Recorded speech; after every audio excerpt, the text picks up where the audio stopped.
So in this lecture, I'm going to show you a really cool phenomenon that happened with Snapchat called Snapchat art. Now, you can see in front of you a picture of Obama or an imitation picture of Obama that was drawn 100% on Snapchat.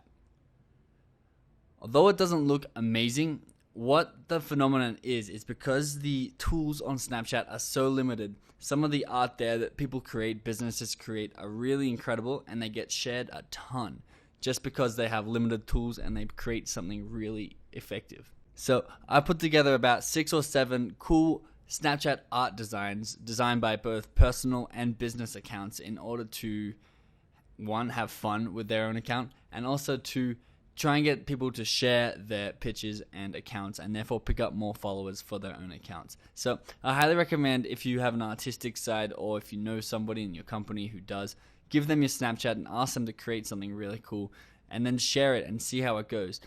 A big tip I'll go into before I show you these 6 or 7 pictures is to put your Snapchat username on top of the art so when it does get shared that people can tie it back to you.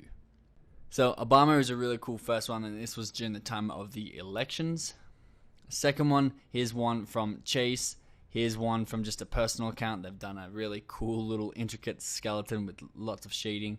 And then Dunkin' Donuts with I believe it's the Cookie Monster converted to donuts.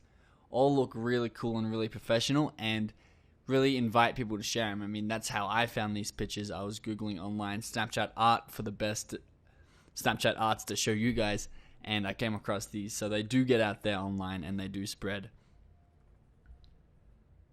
This one was just a little fun personal one. It's a selfie of Liberty. You can see he's drawn his phone in his own hand and drawn himself as the Statue of Liberty. Here's a really cool Hey Arnold one. Again, you can pick relevant themes and relevant topics that's in the news or current with your business right now, and you can create Snapchat arts about those. These ones are very highly skilled ones I put in here. Is an amazing photo of a girl's face and a photo of Bruce the Shark from Finding Nemo.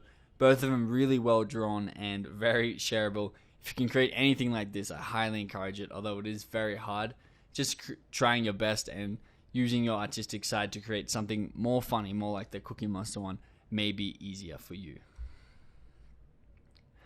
This guy actually has a Snapchat account called The Rock Lobster, and he creates lobsters on his account, and he gets a lot of followers because everyone knows him as The Rock Lobster, and he's pretty highly skilled at all the things that he creates, as you can see by the pictures in front of you. And finally, this was Grubhub. They did their own art, and this was part of a promotion. If you sent in a cool doodle of the food that you were eating, you could win $50 worth of free Grubhub. And you can see they used art to promote this themselves.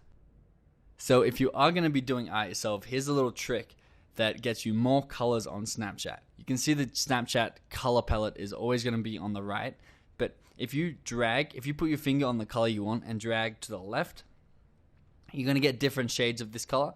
And if you drag down again, as you can see in the middle pane, you're also going to get different shades of this color.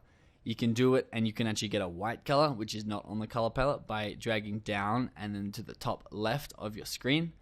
And you can get all different sides of gray by dragging down, left, and then up. The little Snapchat tricks that a lot of people use when creating snap art that not a lot of people don't know about. So it is really cool if you're going to go into this to use these additional colors.